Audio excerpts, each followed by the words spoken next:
Kemudian dari kita beralih ke sini ke Ulele dong ya, Ulele Pulau Aceh khususnya tadi ke Serapung ya. Ya. Ini di mana ini Serapung ini, Pak? Ya. Serapung Ulepaya ini Pak, jaraknya dari Ulele itu 16 mil, berada di Pulau Bru. Pulau Bru. Kalau Lanting, kecamatan Pulau Aceh. Kalau Lanting itu Pulau Nasi. Kecamatan sama juga. Cuma kalau ibu kota kecamatan itu kan di Lampuyang Pak. Lampuyang itu berada di Pulau Bru. Jadi kecamatan Pulau Aceh ini ada 2 pulau yang besar, yaitu Pulau Nasi dan Pulau Bru. Di Lampuyang nggak ada lagi pelabuhan atau ada yang melayani ke Lampuyang? Ada pelabuhan rakyat. Sementara ini ke Serapung Ulepaya untuk pelabuhan penyeberangan dengan menggunakan kapal Berleodo. Beda Pak. Kalau ke Lampuyang berarti dengan yang kapal nelayan itu Pak ya? Kapal angkutan rakyat Pak. Rakyat ya. Itu bisa mengangkut penumpang dan barang. Kalau misalnya ke Serapung ini dilayani apa nih? Kapalnya kapal apa itu Pak? Kapal dari Roro KMP Papuyu Pak. Papuyu. Kalau ke Lanting? Sama juga Pak. KMP Papuyu dengan ukuran 284 feet. Jadi ini ada penumpang 105 orang. Iya, ya, yang kadang-kadang dialih ke Sabang juga ini Papuyu ini ya. Ketika ada satu momen tertentu, momen event nasional yang membutuhkan transportasi tambahan, ini bisa membackup untuk lintasan individual. Pada momen-momen tertentu. Iya, kalau apa namanya ini kalau ke Pulau Aceh kan ada 2 pelabuhan berarti Pak ya, Lanting dengan Serapung sekarang ya. Itu dalam 1 hari dilayani sekali ke Lanting, sekali ke Serapung atau gimana nih? Dalam 5 hari ke Lanting, 2 hari ke Serapung Ulepaya. Dalam seminggu. Dalam seminggu. Dia kalau misalnya ini pertanyaan masyarakat kebanyakan Pak di Banda Aceh, misalnya kami mau ke Pulau Aceh ini, ya kita mau jalan-jalan, mau lihat-lihat kondisi Pulau Aceh, terus balik lagi sore ini gimana nih jadwalnya nih Pak? Jadwalnya untuk ke Serapung Ulepaya itu setiap hari Kamis dan Sabtu. Berangkat dari Pelabuhan Ulele jam 7 pagi. Ya. 2,5 jam pelayaran sejauh 16 mil sampai ke Serapung Ulepaya. Kemudian mengingat ini ketergantungan pelayaran dari pasang surut, kita tidak bisa lama-lama sanggah di Serapung Ulepaya. Jam 10.30 kembali lagi ke Ulele. Jadi di luar hari Kamis Sabtu itu adalah jadwal ke Lanting. Iya. Jadi ketergantungan ke Serapung Ulepaya, ketergantungan pasang surut itu sangat dominan. Jadi ini tergantung pasang surut, jadwal suatu-waktu bisa berubah tergantung pasang surut. Iya. Kita bisa lama-lama di Serapung, karena di sana bentangan terumbu karang itu sangat luas dan dangkal. Itu ketergantungan dengan pasang surut itu sangat dominan. Nah ini Pak, kita lanjut tadi bincang-bincang kita tentang ke Pulau Aceh ini karena ini juga menarik orang-orang Banda Aceh yang ingin ke Pulau Aceh ini karena kan kapalnya artinya nggak terjadwal, nggak bisa tetap jadwalnya tergantung pasang surutnya ini ya. Nah ini artinya kalau sandarnya mungkin sekitar 2 jam itu nggak bisa kemana-mana Pak ya di Pulau Aceh kalau dalam 1 hari itu ya. Nah itu gimana itu? Apakah ada solusi nanti melihat mungkin kami datang pagi, sorenya bisa pulang bawa anak-anak nih cerita bawa anak-anak atau harus besoknya pulang takutnya besoknya nggak ada airnya nggak bagus nggak bisa pulang ini Pak. Gimana caranya ini?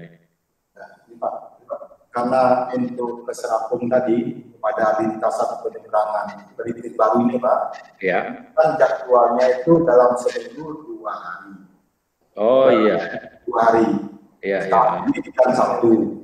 Bergerak di pelabuhan penyeberangan Ulele itu jam 7 pagi. Tapi jam 7 pagi nanti akan bisa bergeser jamnya, karena ketergantungan pasang surutnya di Serapung, Pak, bukan di Itunya. Jadi kalau beli jam berapa saja masih bisa, Pak. Tapi di Serapungnya, Serapung Olehpaya itu karena ketergantungan dengan pasang surut, maka jadwalnya disesuaikan dengan kondisi perairan di Serapung. Itu bagaimana caranya kalau untuk supaya nggak lagi tergantung dengan pasang surutnya itu? Kalau tidak tergantung pasang surutnya, tentunya kita akan melakukan pengerukan. Masalahnya terumbu karang sana masih masuk dalam kawasan konservasi.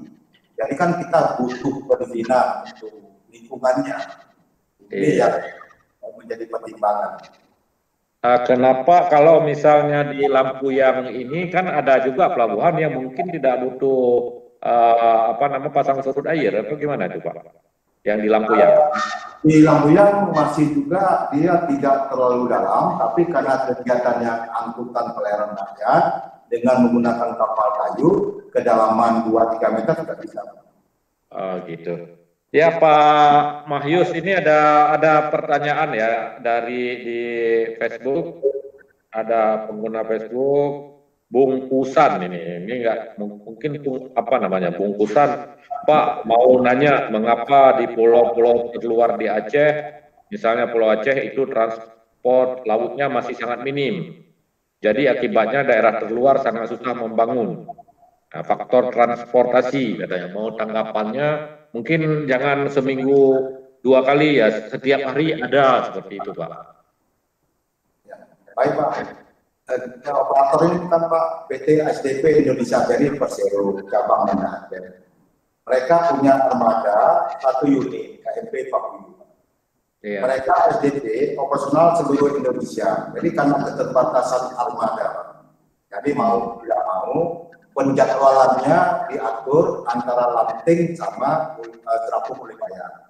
Di Lanting itu secara penjadwalan tetap dan reguler itu 5 hari dalam 1 minggu.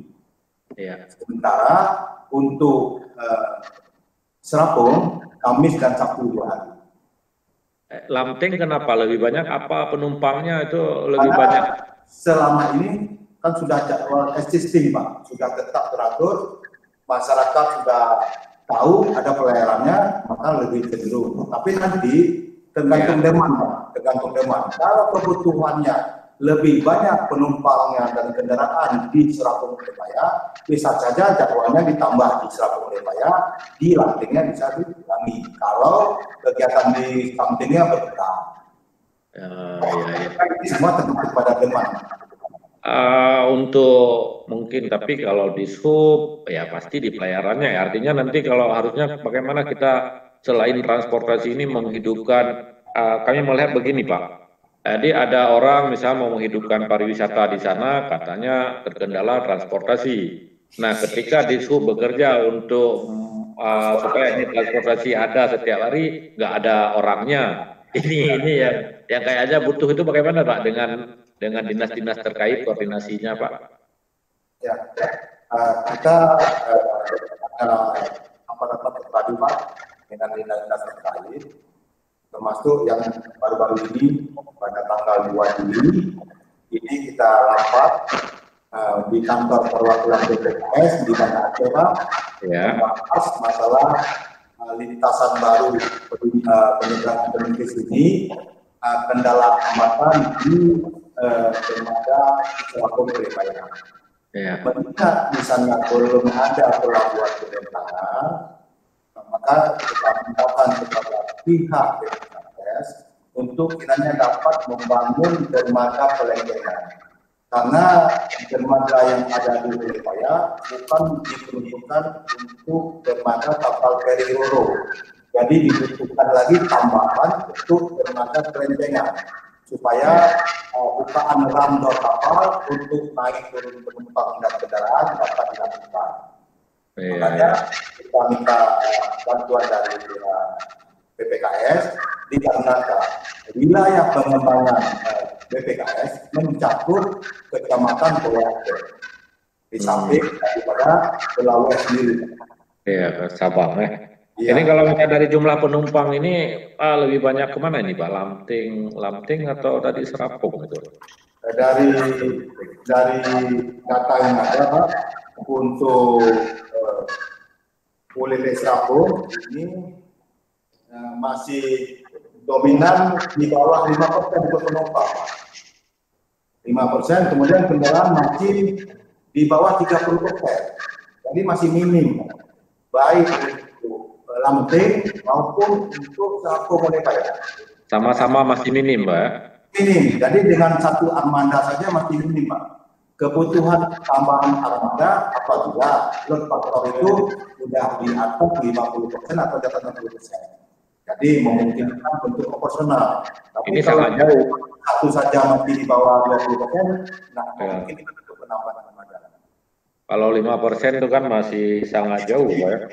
Tetapi kita ke pemerintah kewajiban untuk memberikan pelayanan kepada masyarakat dengan membuka akses transportasi melalui transportasi penyeberangan. Walaupun itu 5%, walaupun itu 2%. Dengan membuka akses tadi, penumpang bisa melakukan mobilisasi dari pulau ke daratan, dari daratan ke pulau. Bisa mengangkut logistik segala macam. Jadi kewajiban pemerintah membuka akses itu, Pak, supaya memudahkan. Jadi ini jadwalnya sudah tetap, Pak, ya, artinya kalau misalnya tapi nanti ke depan kita lihat teman, Pak, kebutuhan masyarakat, kemana peningkatannya, kemana yang menurun. Nanti frekuensinya itu kan terdaftar ya, Pak. Iya, harusnya kalau dulu kan nanti enggak, kalau misalnya mau pergi atau mau buka usaha di Pulau Aceh supaya ramai Pulau Aceh, tapi nggak ada kapal katanya dulu. Nah ini sudah ada kapal, sudah ada jadwal tetap, kan? Bagaimana nanti kita harapkan 5% tadi bisa meningkat 10%, bisa meningkat 20%, meningkat 40%. Berarti benar-benar masyarakat memanfaatkan aktivitas yang sudah disediakan oleh pemerintah.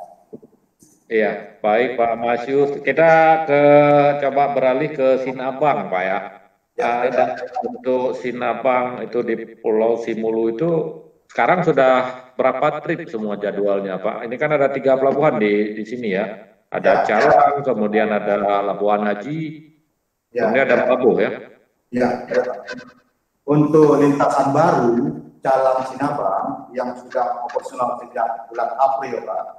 Ini bulan April dari Calang itu 2 trip, dari Sinabang 2 trip. Ya. Penumpang dalam kondisi 2 trip ini tadi dengan jumlah penumpang naik di Calang 66 orang. Naik di Sinabang 39 orang. Total selama bulan April 105 orang.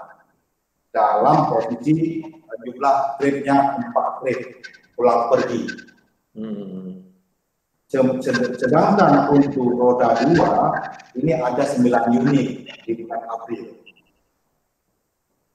Dari Calang 15 unit.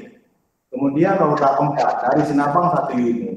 Dari Calang 6 unit, roda di atas roda 4, berarti roda 6, seterusnya, ini dari Sinabang 3 unit, dari Calang 4 unit. Jadi masih minim, Pak. Tapi tujuan kita membuka akses, Pak, supaya memudahkan masyarakat. Makanya ini kan transportasi penyeberangan perintis. Kita tidak melihat faktor yang dikatakan maksimal. Kalau sudah maksimal, ini bukan namanya penyeberangan perintis lagi, tapi penyeberangan komersil. Iya. Awalnya, Labuan Haji Sinabang itu penyeberangan perintis. Tetapi teman kami sudah meningkat di atas 50%, maka lintasan ini sudah menjadi lintasan komersil. Yang perintis sekarang kalau ke Sinabang itu di mana saja, Pak? Dari Sinabang ke Sinabang, BP, pergi pulang, dari Melabuh Sinabang pergi pulang, dari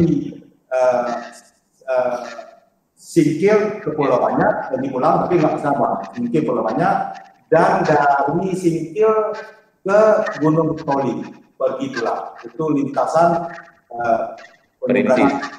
Ada 6 lintasan penyeberangan perintis. Di wilayah pusat ibu kota provinsi, Ulele Lampung, kedua Ulele Serapung Mulepaya, ketiga Calang Sinabang, keempat Melabuh Sinabang, kelima Singkil Pulau Banyak, keenam Singkil Gunung Toli ya. Kalau di antara 6 ini jalur itu perintis itu yang paling potensial sudah sekarang itu? Yang sudah potensial sekarang ini karena sudah existing selama ini lintasan Melabuh Sinabang. Karena bergerak penyeberangan penelitian stabil sejak 2016. Karena sudah lama saja ya, karena sudah lama. Ya, sebelumnya itu sudah ada lintasan lama, Pak. Di Ujung Karim, Kota Manado. Tapi karena gempa tsunami pindah ke Kota Bogor, Kecamatan Salatiga, Kabupaten Aceh Barat. Nah, pada saat operasional di Kuala Lumpur itu dimulai Agustus 2016. Karena sudah estimasi 4 tahun, maka demandnya itu lebih besar daripada yang di lintasan Kalam dan lainnya.